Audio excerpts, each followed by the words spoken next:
Hi guys, welcome to day 5 of the Kids Language Challenge. It has been so lovely getting to know so many of you in our group. Thank you for taking the time to jump on in and to get connected. And I've been seeing so many of you guys even connecting with each other, which, to be really honest, is the whole point of our Facebook group. I've always said part of why we've started this community is essentially to help share each other's experiences. And for me, as a mum, I started our whole adventure on my own. I didn't have anyone to ask questions. I literally felt it out bit by bit, felt like I was in the dark a lot of the time. So my goal is that you would never have to do that on your own, and I know that we can learn from each other's experiences. So it's been really, really great seeing you guys take the time to connect with other people. So I love that. Thank you for taking the time. So today, day 5, we are getting into eating the language. And so some of you may be wondering, why on earth are we talking about eating food from these cultures? This is nothing to do with vocabulary and learning new words. And you're right, it doesn't.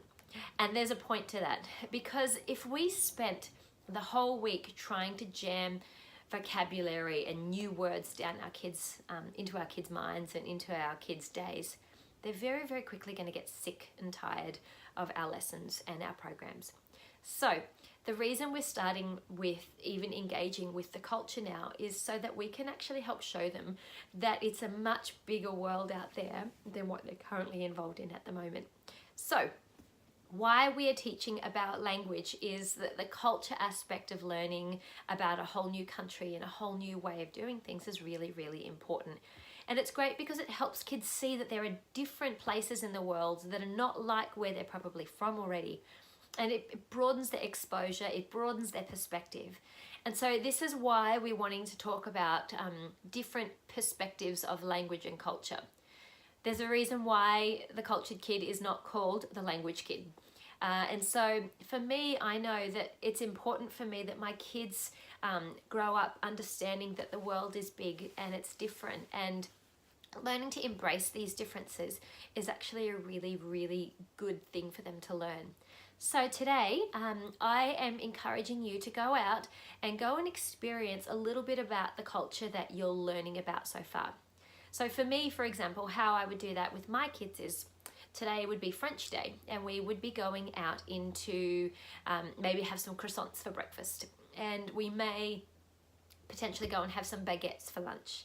And so even in the afternoon, we could do something like having macarons, and just finding really fun ways to be able to eat it and talk about it, and even just have a great chance to talk about some of the language lessons that they've had and what they like and what they want to learn more about, etc.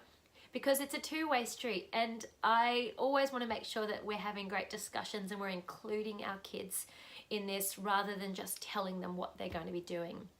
So I would encourage you today, you may want to go and find a recipe with your child from somewhere in the culture that you're learning about, for example, and you may want to go and make something. You may want to go and bake a treat with them, but I would encourage you to do it with your child and talk about this part of the world and talk about their food culture, for example, because it's a really great talking point to include your child in all that they're learning about with regards to the language and the culture. Now, if you really, really want to put some vocabulary words in there, you totally can. There are ways to be able to do that. For example, I love playing with my kids a game of hot and cold.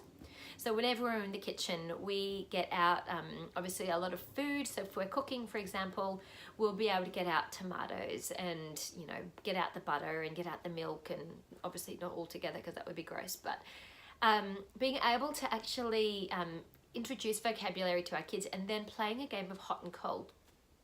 This way you would be able to say, call out the word for butter in your target language, and have your child try and find that actual matching vocabulary word is a really great way. And so that way they start to remember and it becomes a game and they want to play it more and more. So that's one aspect of it. If, for example, you've got a fruit bowl in the kitchen and there's all this fruit, you can talk about the vocabulary of the fruit. You can even find ways to weave in things like colours. So talking about the colours of the fruit in the vocabulary bowl. So there are layers that you can do it, But if you're starting out, don't feel like you've got to take 1,000,001 steps to introduce new vocabulary words. This is a marathon, it's not a sprint. It's important to remember that, because we don't want, it's easy to get super excited, but we don't want to overwhelm our kids, and we don't want to just shove information down their throat. So I can't labor on that enough. The goal with this is to make it fun for them. And so this is one way that we can do that, which will be really great. Anyway, that's all from me for now. I just wanted to pop in and make sure that we're getting that ball rolling. I'm going to be jumping on Facebook in about an hour or two to talk about just a little of what's working with you guys, and if you have any questions along the way. I love questions, and I love sharing a little bit of our story along the way. So if you do have some questions, please let me know. We've already had some amazing questions in the group, which I'm happy to chat about.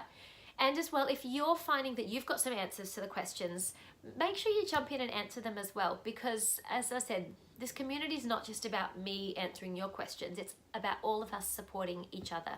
So dive on in.